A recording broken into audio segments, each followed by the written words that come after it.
하나님 말씀 출애굽기 17장 8절에서 16절입니다. 구약성경 108페이지 정도 되겠습니다. 출애굽기 17장 8절에서 16절까지 말씀 한 절씩 교독하시겠습니다. 그때 아말렉이 와서 이스라엘과 르비딤에서 싸우니라.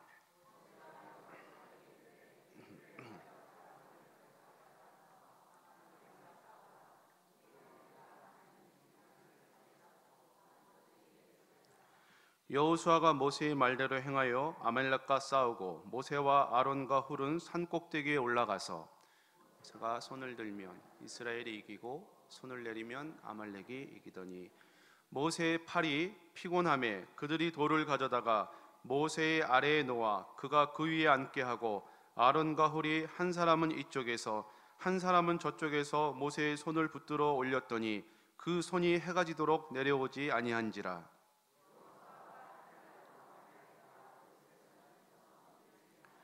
여호와께서 모세에게 이르시되 이것을 책에 기록하여 기념하게 하고 여호수아의 귀에 외어 들리라. 내가 아말렉을 없이하여 천하에서 기억도 못하게 하리라. 자입니다. 이르되 여호와께서 맹세하시기를 여호와가 아말렉과 더불어 대대로 싸우리라 하셨다 하였더라. 아멘. 할렐루야. 우리 앞뒤 좌우로 잘 오셨습니다. 하나님이 승리하셨습니다. 은혜 받으세요. 감사합니다. 오늘 모세와 아론과 훌을 도우셔서 이기게 하셨던 여호와 니시의 하나님이 저와 여러분의 하나님이 되실 줄 믿습니다. 이 마음을 가지고 먼저 우리 오직 예수 한번 찬양 드리고 말씀을 나누겠습니다. 힘들고 괴로울 때, 낙심될 때 주님의 이름을 부르면 승리하게 될 줄로 믿음으로 선포하며 찬양합니다. 슬픔으로 낙심될 땐 누가 나를 위로하리. 예수 오직 예수. 험한 세상 나그네 길 인도하리. 누구인가 예수 오직 예수. 아멘. 저는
되신 주님을 나는 믿네. 생명 되신 주님 예수 오직 예수 예수 믿음 소망 사랑 되신 주님 예수 오직 예수 예수 오직 예수 예수 오직 예수 예수 오직 예수 예수 오직 예수. 할렐루야. 예수의 이름을 부르면, 여호와의 이름을 부르면, 여호와 니시의 하나님이, 오늘 이스라엘을 도와주셨던 그 하나님이 6,000년이 지난 지금도 여전히 저와 여러분들을 도와주시고 승리하게 하신 줄 믿습니다. 오늘 본문 말씀은 이스라엘 백성이 광야에서 아말렉 족속과의 싸움을 기록하고 있습니다. 아말렉은 에서의 후손으로 야곱이 나왔던, 이삭이 나왔던 에서와 야곱 쌍둥이 형제의 맏형이었습니다. 이 에서는 전투적이며 굉장히 공격적인 성향을 가진 종족으로 남게 됩니다. 이 아말렉 족속은, 에서의 후손인 이 아말렉 족속은 굉장히 호전적이었고 싸움을 즐겼고 또 무신론, 하나님을 믿지 않았으며 특히 야곱의 후손인 이스라엘을 괴롭혔던 민족이었습니다. 굉장히 마귀적인 그런 성향을 가진 종족이었죠. 이 영적인 아말렉은 신앙생활하는 우리에게도 여전히 있습니다. 그래서 저에게 있어서 영적인 아말렉은 누구인가 한번 자문해 보시길 바랍니다.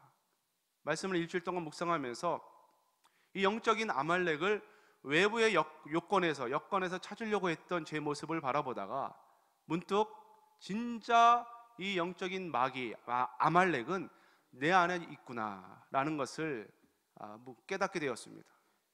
나하고의 싸움, 내 안에 있는 나의 정과 욕심이, 옛 습성이 바로 영적 아말렉의 첫 번째 1순위구나. 그리고 그 다음에 2순위, 3순위 끊임없이 우리를 공격해오는 영적인 아말렉은 내 사랑하는 가족일 수도 있고, 내 자녀일 수도 있고, 부모일 수도 있고, 사랑하는 성도일 수도 있고, 직장생활, 사회생활하는 모든 여건들이 우리의 영적인 아말렉이 될 수도 있겠구나라는 묵상을 하게 되었습니다. 어쨌든 이 에서는 야곱의 형이었고 이삭의 첫째 아들이었습니다. 형제가 자라면서 우리가 알고 있듯이 이 장자권 싸움 때문에 동생 야곱이 형 에서에게 팥죽 한 그릇으로 이 장자의 명분을 빼앗아옵니다. 그로 인해서 야곱과 에서는 서로 틈이 벌어지게 되었고, 야곱은 외삼촌 라반의 집으로 도망가게 되었죠. 그 결과 에서의 후손은 광야를 유랑하면서 남을 공격하고 약탈을 일삼는 그런 부족이 되었고, 야곱의 후손은 하나님을 경외하는 믿음의 후손이 되었다는 것입니다. 그러므로 이런 하나님을 경외하는 이스라엘과 광야에서 유리방황하며 약탈을 일삼았던 이 아말렉과의 싸움에서 누가 이기겠습니까? 당연히 아말렉이 유리하죠. 아말렉이 유리합니다. 이스라엘은 전쟁이 서툴렀고 아말렉은 전쟁에 능숙했기 때문입니다. 전사가 밀리면서 이스라엘이 불리하게 된 것입니다. 신앙생활도 마찬가지라고 생각을 합니다. 하나님을 믿는, 경외하는 우리들은 양과 같이 힘이 없습니다. 그런데 사탄마귀, 우리를 공격하는 아말렉과 같은 사탄마귀는 우는 사자와 같이 삼킬 자를 찾고 있다. 베드로는 그렇게 말씀하고 있죠. 사자가 포효하고 그 초식동물을 삼키는 것을 보면 참 타락한 이 자연계의 모습이 불쌍합니다. 그런 모습이 흡사 우리 성도들의 모습과도 같다. 사도 베드로는 그렇게 이야기하고 있습니다. 그러므로 신앙생활은 이렇게 영적인 아말렉, 다양한 도전과 공격 속에 우리는 초식동물인 어린 양과 같이, 사슴과 같이 그렇게 불안불안한 삶을 살아가고 있다는 것을 부인할 수가 없습니다. 그러나 이스라엘이 아말렉을 이겼던 그 승리의 비결, 오늘 본문 말씀을 통해서 이스라엘이 이 호전적인 아말렉을 이겼던 이 영적인 비결을 우리가 발견하고 우리의 영적인 삶에 적용한다면 우리는 힘이 없고 연약한 존재이지만 전능하신 하나님의 손에 붙들려서 이런 영적인 아말렉을 물리치고 승리하는 삶이 우리의 남은 생애 가운데 지속되기를 주님의 이름으로 축복합니다. 먼저 본문 말씀 8절 말씀에 보시면 한번 8절 말씀을 9절 말씀을 같이 읽겠습니다. 그때에 아말렉이 와서 이스라엘과 르비딤에서 싸우니라. 모세가 여호수아에게 이르되 우리를 위하여 사람들을 택하여 나가서 아말렉과 싸우라. 내일 내가 하나님의 지팡이를 손에 잡고 산 꼭대기에 서리라. 아멘. 모세가 첫 번째로 이 아말렉과의 싸움을 지켜보기 위해서 높은 산에 올랐다 말씀을 합니다. 산에 올랐다는 것은 물론 하나님을 가까이 조금이라도 더 가까이 볼 수 있다는, 느낄 수 있다는 그런 마음도 있지만 성경에서 산은 일반적으로 하나님의 임재가 있거나 하나님을 만나는 장소이거나 또는 하나님을 예배하는 장소로 쓰인 곳이 산인 줄로 믿습니다. 노아가 하나님이 노아에게 구원의 방주를 만들라고 허락했던 장소가 아라랏산이었습니다. 배를 만들 때 바닷가에서, 강에서 만드는 것이 아니라 산 꼭대기에서 만들라. 노아에게 그렇게, 그것도 120년 동안 말씀했고요. 하나님께서 아브라함이 가장 사랑하는 독자 이삭을 바치라 할 때도 3일 길을 걸어가서 높은 산에 오르는 모리아 산에 가서 번제로 드리라 했습니다. 또 모세는 호렙산에서 하나님의 임재를 경험했고 그 떨기나무 가운데 불타지 않는 호렙산에서 하나님의 임재를 경험했고 또 호렙산에 있는 시내산에 올라서 하나님의 십계명과 율례와 규례와 법도를 하나님으로부터 직접 계시를 받은 곳이 바로 호렙산이요 시내산이었습니다. 예수님도 높은 산에 올라가서 변형돼서 야고보와 안드레와 베드로와 야고보를 데리고 변화산에 가서 하나님의 나라를 말씀한 것을 우리가 기억합니다. 무엇보다 이 겟세마네 동산에 있는 감난산 안에 있는 겟세마네 동산에 가서 또 쉬지 않고 기도하셨던 예수님의 모습을 볼 수가 있습니다. 이러보건대 성경에서의 산의 의미는 하나님의 임재가 있는 장소요, 기도하는 장소요, 하나님의 응답이 있는 장소인 줄로 믿는 것입니다. 마태복음 14장 23절에 보시면 예수님은 무리를 보내신 후에 기도하러 따로 산에 올라가시니라. 저물매 거기 혼자 계시더니 말씀을 합니다.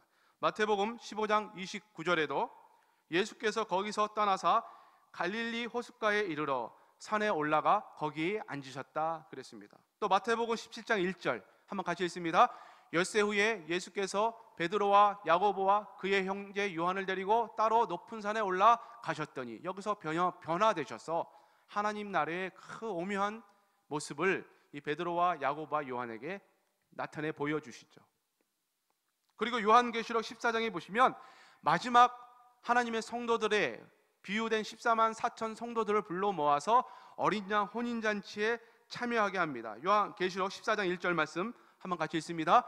또 내가 보니 보라 어린 양이 시온산에 섰고 그와 함께 14만 4천이 서 있는데 그들의 이마에는 어린 양의 이름과 그 아버지의 이름을 쓴 것이 있더라. 아멘.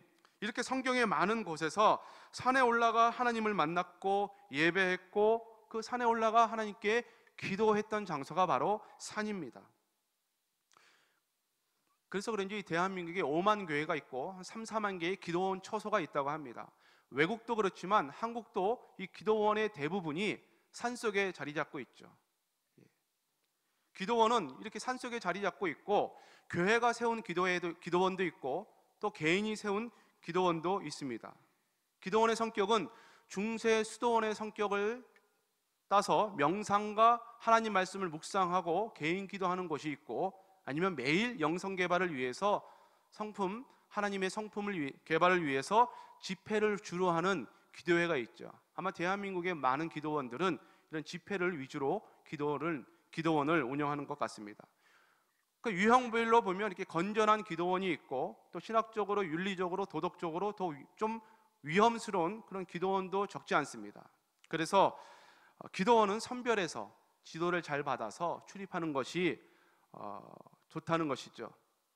사회 구조가 다원화되고 생활 방식이 바뀌면서 현대인들이 많은 시간에 쫓겨서 교회 이외에 어느 특정한 장소에 가서 기도하고 예배하고 하나님의 뜻을 구한다는 것이 쉽지 않은 것 같습니다.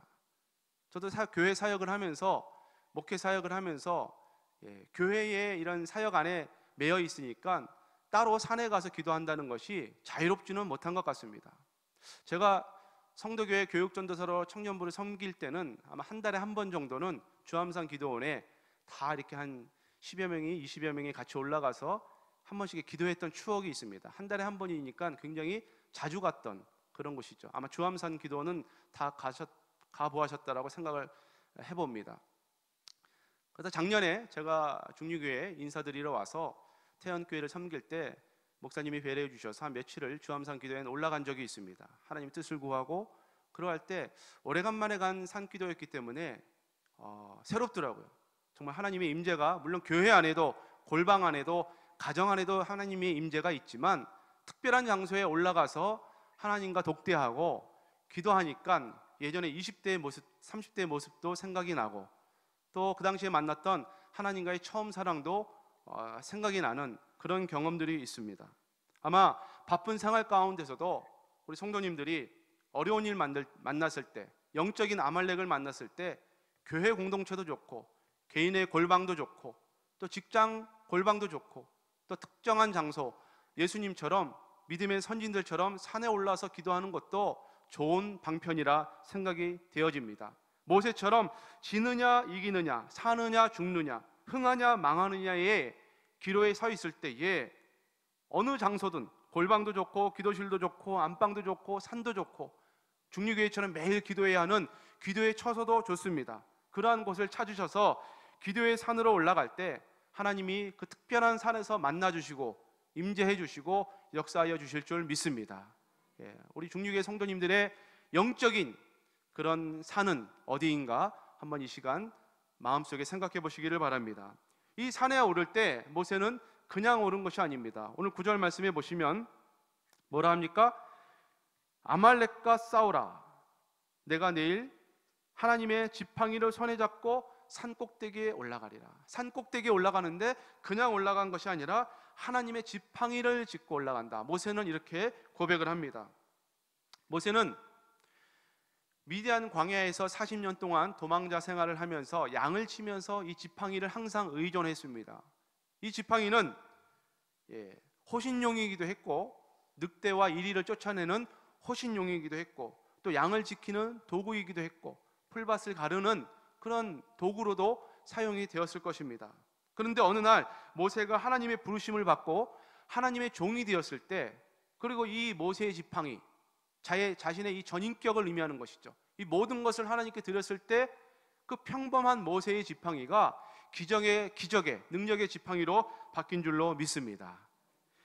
출애굽기 4장 17절 하나님은 이렇게 말씀합니다. 우리 한번 같이 읽겠습니다. 너는 이 지팡이를 손에 잡고 이것으로 이적을 행할지니라. 아멘. 하나님께서 평범하게 모세가 가지고 있던 이 지팡이를 가지고 너는 이것으로 기적을 행하라, 표적을 행하고 이적을 행해라 말씀하는 것이죠. 모세가 하나님이 종이 되는 그 순간부터 모세의 시간, 모세의 생명, 모세의 삶, 모세의 전인격을, 모세의 전소유를 하나님께 드렸을 때 하나님의 손에 드려진 이 모세의 지팡이는 평범한 지팡이가 아니라 능력의, 기적의 지팡이가 된 줄로 믿습니다. 우리의 인생도 마찬가지로 생각합니다. 우리의 삶이 힘들고 고달프고 어렵고 낙담된 일에 부딪혔을 때에 우리의 전인격을 하나님께 의지하고 하나님께 한번 드려보십시오. 현실적인 문제는 하나님께서 해결해 주실 수도 있고 풀어주실 수도 있습니다. 그렇지 아니하다 할지라도, 그리 아니하신다 할지라도 반드시 영적인 평안과 은혜가 주어질 줄로 믿습니다. 이것이 하나님의 능력의, 기적의 지팡이가 된, 모세의 지팡이가 된 모습인 것입니다.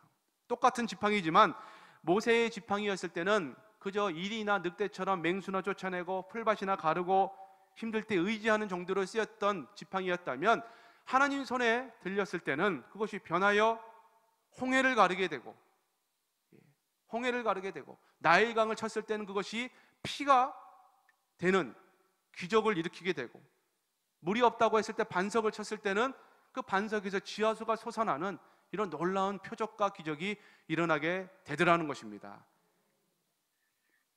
우리의 성도도 마찬가지입니다. 누구의 소유가 되느냐, 누구에게 붙들림이 되느냐. 저는 우리 중육의 모든 성도님들, 가정, 부모, 자녀, 남편, 아내, 모든 가정들이 하나님 손에 들여지기를 주님의 이름으로 축복합니다. 그것이 안전합니다. 그것이 축복입니다. 내 손에 있을 때는 그저 일이나 양이나 늑대나 쫓아내고 풀이나 가르고 호신용으로 쓰였지만, 하나님 손에 들여졌을 때는 그것이 기적의, 능력의 도구가 되더라는 것이죠. 사복음서에 다 나와 있는 이 오병이어의 기적도 마찬가지입니다. 마태, 마가, 누가, 요한복음, 사복음서에 다 나와 있죠. 누가복음에는 한 어린아이가 이 도시락을 예수님께 가져옵니다. 물고기 2마리와 보리떡 5개. 제자들도 얘기합니다. 이것으로 무엇을 하겠습니까? 아무것도 못합니다. 그때 예수님이 50명씩 100명씩 자리에 앉혀서 축사하시고 하늘을 우러러 축사하시고 감사기도 드리고 이걸 나누어 줬을 때 5,000명이 먹고도, 부녀자와 자녀들까지 하면은 한 2만 명이 넘는 그런 가족들이 먹고도 12바구니가 남더라는 것입니다. 할렐루야. 이것이 기적이죠. 도저히 산술적으로, 수학적으로, 이성적으로, 합리적으로 말이 안 되는 거지만, 초월적인 하나님께서, 전지전능하신 하나님께서 기적을 베푸시면 무에서 유를 만드신 그 하나님이 생명이 없는 곳에서 생명을 주셨잖아요.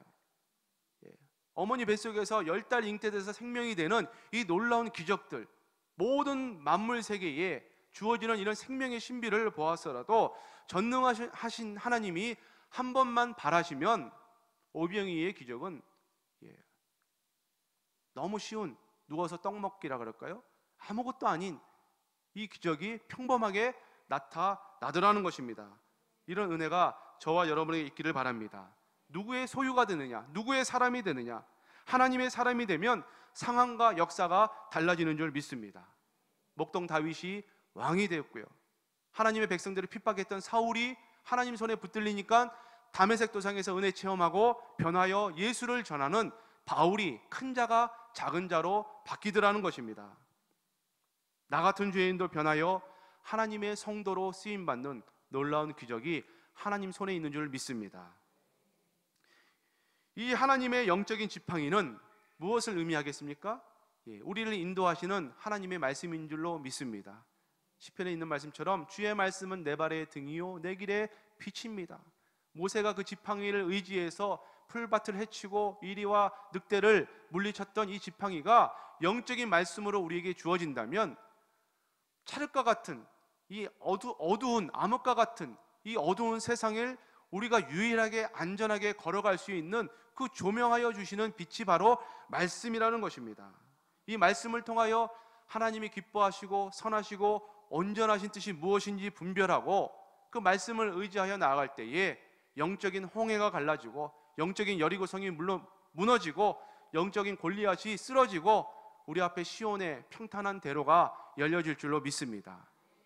모세가 지팡이를 하나님께 드렸던 것처럼 우리의 전인격을 하나님께 드리고 높은 산에 올라가서 하나님의 임재를 경험하는 중육의 성도님들 되시기를 주님의 이름으로 축복합니다.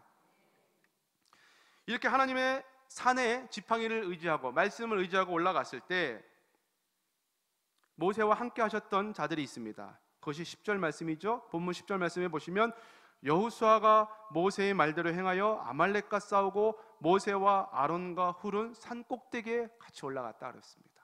누구를 사귀느냐? 저는 우리 성도교회 중육의 성도님들이 하나님을 경외하는 지혜로운 자들을 친구로 삼으시기를 주님의 이름으로 축복합니다. 주변에 믿음의 성도들, 믿음의 친구들이 있어야 돼요. 잠언 13장 20절 말씀을 우리 한번 같이 읽겠습니다. 지혜로운 자와 동행하면 지혜를 얻고 미련한 자와 사귀면 해를 받느니라. 아멘. 여기서 지혜는 무엇입니까? 잠언에 있는 말씀처럼 여호와를 경외함이 예수 그리스도를 영접한 자가 지혜와 지식의 근본인 줄로 믿습니다.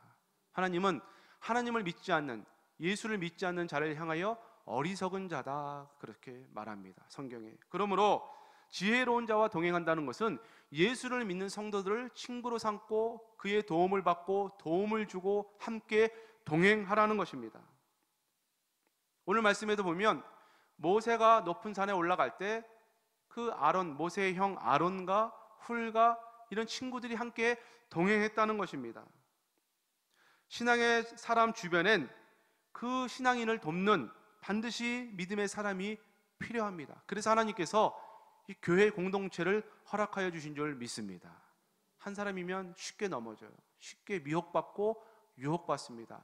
근데 믿음의 좋은 성도들이 옆에 있을 때는 서로 권면하고 독려하고 서로 사랑하고 서로 위해주고, 때론 그 성도로 인해서 상처를 받을 때도 있고 넘어질 때도 있지만 그 또한 하나님의 훈련인 줄, 시험인 줄로 믿습니다.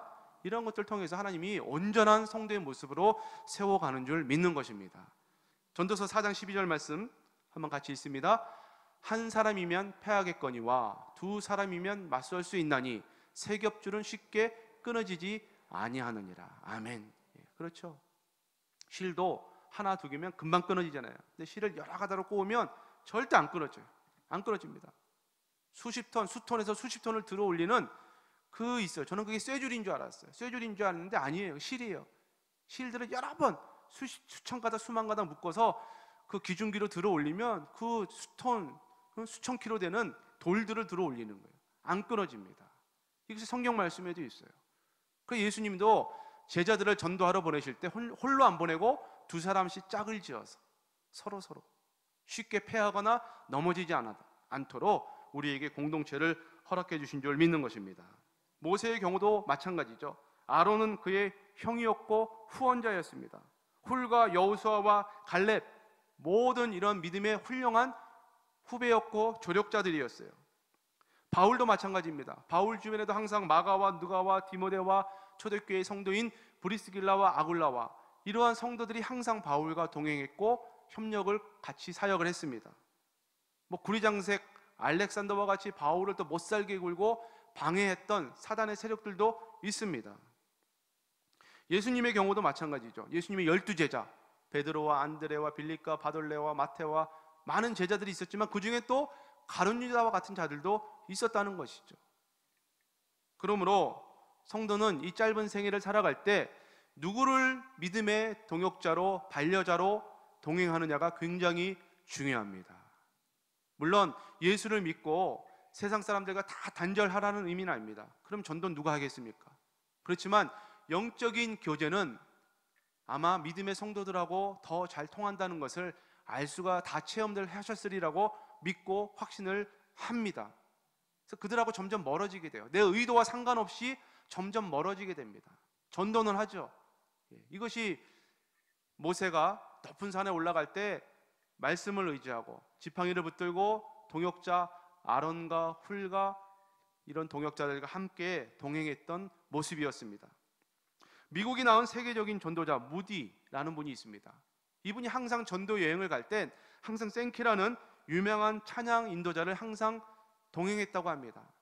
그래서 예배를 하기 전에 항상 30분 1시간을 찬양으로 하나님께 영광 돌리고 곡조 있는 기도, 이 찬양과 기도를 통해서 먼저 은혜를 받은 후에 이 무디가 복음을 전하고 말씀을 증거했다는 것이죠. 우리가 잘 알고 있는 빌리 그레이엄이란 목사님도 마찬가지입니다. 80년대 초반인가요? 여의도에 수만 명이 모여서 전도 집회를 할 때도 미리 그 사전에 수많은 수십 명의 스태프들이 와서, 간사들이 와서 엄청난 작업들을 합니다. 물론 예배와 기도를 하는 것은 말할 것도 아니고 행정적으로, 조직적으로 엄청난 준비 작업들을 합니다. 한 3, 4년, 4, 5년 됐을까요? 제가 부산에서 대구에 와가지고 예수전도단의 IWT 사역이라는 것을 대구에서 했었습니다. 그 임팩트 월드 코리아 투어 그래가지고 믿지 않는 중고등부 청소년들 학교에 찾아가죠. 학교의 대강당 등 이렇게 빌려서 외국에서 온 그 차력하는 쇼, 차력하는 이런 등치 큰 분들, 또 간증하는, 또 찬양하는 이런 외국인들 많은 팀들이 와서 복음을 전하는 팀입니다.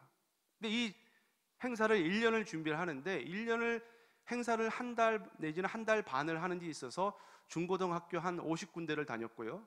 그 우방랜드 큰 대공연장을 빌려서 거기에 이제 중고등부 청소년들 다 초청을 해가지고 공연을 하고 복음을 전합니다. 근데 그 한 번의 행사를 하는 데 있어서 거의 한 6개월에서 10개월을 준비 작업을 해요. 그 팀들이 다 미리 대구에 와서 아무 준비 없이 대구에 와서 집도 없이 아무도 와요. 그럼 누가 빈집이 있다고 빈집을 내어줍니다. 한 3개월, 4개월. 그렇게 역사가 일어나요. 예산도 아무것도 없어요. 그런데 일단 시작을 하니까 하나님이 그렇게 열어가시는 것을 제가 옆에서 간접적으로 이렇게 지켜보면서 이렇게 조력하고 동업하는, 이름도 없이 빛도 없이 섬기는 스태프들, 간사들이 있으니까 이런 일들이 가능하구나. 그런 경험을 한 적이 있습니다. 우리 옆에 있는 주원교회 우리 이수영 목사님이시죠. 그분이 원래 그 충성교회 목사님이 맡아서 하시다가 3, 4개월 하시다가 사정상 있어서 못하시고 내려놓으시고 주원교회 이수영 목사님이 그 사역을 이제 책임자로 맡아서 섬겨주셨는데, 이분이 그 사역을 보고 놀라신 거예요. 하나님께서 이렇게 역사하시는 것을 보며 놀라면서 또 주변에 여러 간사들이 협력해서 하는 것을 보고 놀라면서 많은 은혜를 받으셨나 봐요. 이분이 새벽에 모든 간사들한테 문자를 보낸 거예요. 내가 하나님 앞에 참 부끄러운 모습을 보였다. 하나님은 이렇게 여러 스태프들이, 간사님들이 협력하니까 하나님이 기적을 베풀어 주십니다. 이런 간증의 한 짧은 문장을 카톡으로 보내오셨더라고요. 그렇습니다. 혼자 하면 힘들고 둘이 하면 힘들지만 세 겹줄, 3겹줄은 끊어지지 않고 하나님께서 그렇게 큰 역사를 이루어 가시더라는 것입니다. 저는 중육의 성도님들이 이렇게 2겹, 3겹, 4겹 하나로 계속 꼬아져서 끊어지지 않는 하나님의 축복의 반열로, 좋은 조력자로, 동역자로 세워지시기를 주님의 이름으로 축복합니다. 모세의 경우도 이렇게 그를 돕는 아론과 훌과 많은 여호수아와 조력자가 있었어요. 성경은 이들을 가리켜 돕는 자다, 영어로 하면 헬퍼라고 하는데, 이 헬퍼의 뜻은 구조자라는 의미가 또 있어요. 구조자. 아론과 훌은 모세의 헬퍼였습니다. 구조자였어요. 성경에서는 이 헬퍼라는 말이 나옵니다. 요한복음 14장 16절에 보시면 한번 같이 읽겠습니다. 시작. 내가 아버지께 구하겠으니 그가 또 다른 보혜사를 너희에게 주사 영원토록 너희와 함께 있게 하시리니. 아멘. 14장 26절입니다. 시작. 보혜사 곧 14장 26절입니다. 없나요? 예. 아버지께서 보혜사, 내 이름으로 보내실 성령, 그가 너희에게 모든 것을 가르치시고 내가 너희에게 말한 모든 것을 생각나게 하시리라 그럽니다. 여기서 보혜사가 바로 헬퍼입니다. 돕는 자다, 구조자다. 성령 하나님은 저와 여러분의 위기 때 탈출시키는 구조자인 줄로 믿습니다. 성령님만이 우리의 진정한 도움이 되세요. 그 성령 하나님이 필요에 의해서 믿음의 성도 공동체를 통해서 우리를 또 도와주십니다. 그런데 사람은 한결같이 같이 있어주지 못하잖아요. 정말 내가 필요할 때 옆에 없을 수도 있지 않습니까? 그때 영으로 계신 하나님이, 성령 하나님이 우리의 작은 신음소리에도 듣고 응답하시고 내가 세상 끝날까지 너희와 함께 있게 하겠다. 그것이 보혜사 성령입니다. 내가 아버지께 구하겠으니 그가 또 다른 보혜사, 헬퍼, 성령을 너희에게 보내사 너희를 영원히 나와 함께 있게 하겠다. 이것을 터득한 다윗은 시편 121편에 이런 고백을 합니다. 우리 한번 같이 읽겠습니다. 시작. 내가 산을 향하여 눈을 들리라. 나의 도움이 어디서 올까? 나의 도움은 천지를 지으신 여호와에게서로다. 아멘. 다윗도 다윗 주변에 다윗을 도와주는 많은 믿음의 동역자들이 있었습니다. 그럼에도 불구하고 다윗은 궁극적으로 나를 도와주시는 분은 누구인가? 내가 눈을 들어 산을 보는데 나를 도와주실 분은 천지를 지으신 여호와 하나님이구나. 할렐루야. 이 다윗의 고백이 오늘 이 아침에 저와 여러분의 고백이 되시기를 주님의 이름으로 축복합니다. 나의 영원한 도움, 나의 영원한 구조자, 나의 영원한 헬퍼, 나를 진짜 도와주실 분은 남편도 아니고 아내도 아니고 자녀도 아니고 부모도 아니고 성령 하나님인 것을 꼭 믿으시기를 주님의 이름으로 축복합니다. 그러나 이 땅을 사는 동안에, 육을 입고 사는 동안에는 궁극적으로 하나님의 도우심을 받지만 하나님이 우리에게 허락하여 주신 공동체가 있습니다. 가족, 교회 성도, 자녀, 부모, 사회 친구, 이런 모든 사람들을 통하여 서로 신령한 도움을 주고 신령한 도움을 받는다면 하나님의 나라가 확장이 되어지고 하나님의 궁극적인 승리, 보혜사 성령 하나님이 더욱더 우리와 함께하여 주실 줄 믿습니다. 마지막으로 한 가지 더 살펴보시면, 이렇게 높은 산에 모세가 지팡이를 의지하고 모세를 돕는 조력자들, 동역자들 아론과 훌과 함께 올랐을 때 무엇을 했겠습니까? 그들이 기도했다는 것이죠. 모세가 기도했습니다. 높은 산에 올라가서 돌멩이 하나 놓고 그 위에 모세를 앉히고 모세가 손을 들어 기도하면 이스라엘이 이기고 피곤하여 손을 내리면 이스라엘이 지고 아말렉이 승리합니다. 우리 찬양할 때도 그러죠. 손 들고 찬양하면 이게 좀 힘들어요. 벌 쓰는 것 같고 이게 쉽지 않습니다. 이게 또 찬양을 하는데 뭐 1절, 2절 있으면 괜찮은데 뭐 4절, 5절까지 있고 그것도 괜찮은데 뭐 한 번 더 찬양하겠습니다. 그래가지고 10절까지 가면 힘들어요. 젊은 청년들 찬양 집회 가면 이거 손을 내려야 될지 그럴 때 있습니다. 쉽지 않아요. 아마 모세도 기도할 때 손이 저절로 이렇게 내려갔던 것 같습니다. 그러니까 아론과 훌이 전쟁에서 지는 걸 보니까 큰일 났어요. 같이 옆에 앉아가지고 손을 이렇게 지켜줍니다. 할렐루야. 이것이 교회 공동체 성도의 모습인 줄로 믿습니다. 그래서 기도 공동체가 필요하고 중보기도, 도고기도가 필요한 거예요. 물론 예수님만이 우리의 영원한 중보자가 되시지만 성도들의 기도와 간구와 도고, 위에서 기도하는 것. 그래서 기도하실 제목들이 있으면 종이에 적으셔서 우리 기도하시는 집사님들, 권사님들, 기도의 사역팀들에게 전해주세요. 1시간, 2시간 기도하실 때 같이 기도할 수 있도록. 그렇게 손이 내려갈 때 같이 아론과 훌이 도와서 기도할 때 그 이스라엘의 영적인 전쟁에서 하나님이 승리케 하신 줄로 믿습니다. 손을 들면 이기고 기도를 안 하면 지더라는 것이죠. 모세가 손을 들었다는 것은 하나님의 절대적인 도우심을 간구했다는 것이죠. 그리고 자기를 항복시키는 표시인 것입니다. 뭐 뉴스를 봐서 알겠지만 미국 같은 경우는 손 들어 해서 손 안 들면 어떻게 됩니까? 큰일 나죠. 손 안 들면 바로 그냥 총알이 날라옵니다. 총이 있는 나라니까, 검으로 세운 나라니까 무서운 나라예요. 대한민국 같은 경우는 뭐 손 들어 하면 뭐 웃기지 마라 이러면 뭐 할 말 없지만 그네들은 손 들어 했을 때 손 안 들면 큰일 나는 거예요. 마찬가지입니다. 하나님 앞에 모세가 손을 들었다는 것은 자신의 전적인 모든 것을 다 포기하고 하나님 살려주십시오, 하나님 도와주십시오, 이런 기도를 드릴 수 있는 저와 여러분 되시기를 주님의 이름으로 축복합니다. 모세가 얼마나 그 마음이 가난에 절박해졌겠습니까? 자기의 동포, 자기의 가족이 고난당하고 그 전쟁에서 죽고 이런 모습을 볼 때 얼마나 막 가슴이 미어지겠어요. 그러니까 손을 들고 하나님 살려주십시오, 하나님 도와주십시오, 이런 절박한 기도를 드렸다는 것입니다. 그렇게 하나님 앞에 손을 들고 기도할 때 하나님께서 역사하여 주신 줄 믿는 것입니다. 이스라엘과 아말렉이 싸우는 현장을 모세가 내려다보면서 손을 높이 지켜들고 기도했던 이 모세의 모습 속에서 영적인 확신을 우리가 발견할 수가 있는 것입니다.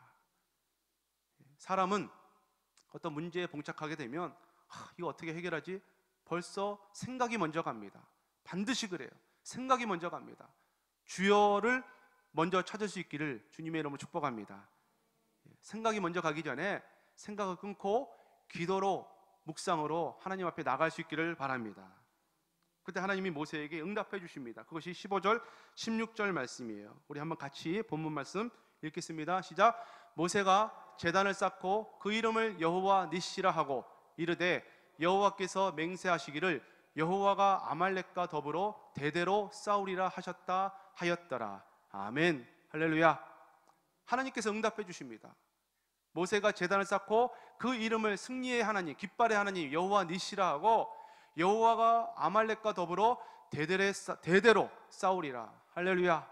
지금도 성령 하나님이 내가 힘들고 지치고 낭망할 때 우리의 작은 신음소리에도 듣고 응답하시고 말할 수 없는 탄식함으로 내 옆에서 기도하고 간구하신다는 사실을 믿을 수 있기를 축복합니다.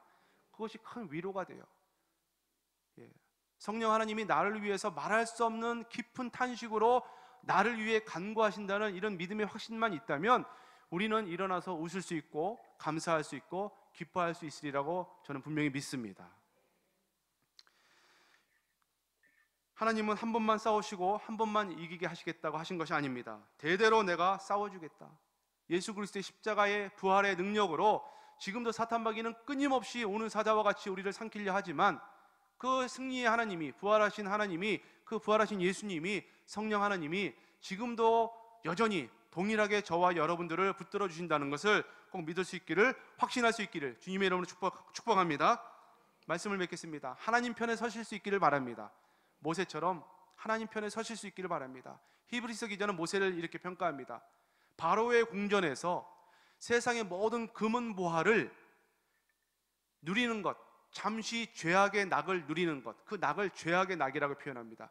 죄악의 낙을 누리는 것보다 하나님의 백성들과 함께 고난받는 길을 택한 자가 모세라. 할렐루야. 저는 이런 하나님 편에 서서 하나님의 말씀 붙들고 하나님의 산에, 성전에 올라서서 기도할 때 하나님의 도움을 받고 반드시 영적으로 승리했다는 이 믿음과 확신을 가지시고 주님 앞에 나아갈 수 있기를 주님의 이름으로 축복합니다. 이런 은혜가 주님 오실 때까지 변함없이 저와 여러분에게 항상 임하시기를 주님의 이름으로 부탁을 드립니다. 기도합니다. 하나님 감사합니다. 손을 들고 이긴 사람들이란 제목으로 말씀을 나누었습니다. 모세와 아론과 훌이 이스라엘 백성들과 아말렉과의 전쟁에서 손을 들어 기도하면 이스라엘이 이기고 지치고 피곤하여 손을 내리면 아말렉이 이기는 이런 영적인 상황을 저들이 목도하면서 아론과 훌이 모세를 도와서 함께 협력하여 이스라엘을 영적인 전쟁에서, 육적인 전쟁에서 승리케 하신 것을 저희가 봅니다. 이 영적인 원리가 하나님 은혜의 시대를 살아가고 있는 우리 믿음의 성도들에게도 동일하게 적용되는 줄 믿습니다. 우리 중리교회를 통하여 믿음의 동역자들을 세워주시고 함께 기도하고 함께 나아갈 때에 우리가 낙담하거나 좌절하지 않게 하여 주시고 궁극적인 부활의 승리로 나를 도와주시는 성령 하나님을 의지함으로 날마다 승리를 선포하며 항상 기뻐하며 감사하며 살아갈 수 있는 믿음의 승리의 주역자들이 다 되게 축복하여 주옵소서. 믿사오며 예수님의 이름으로 기도하옵나이다. 아멘.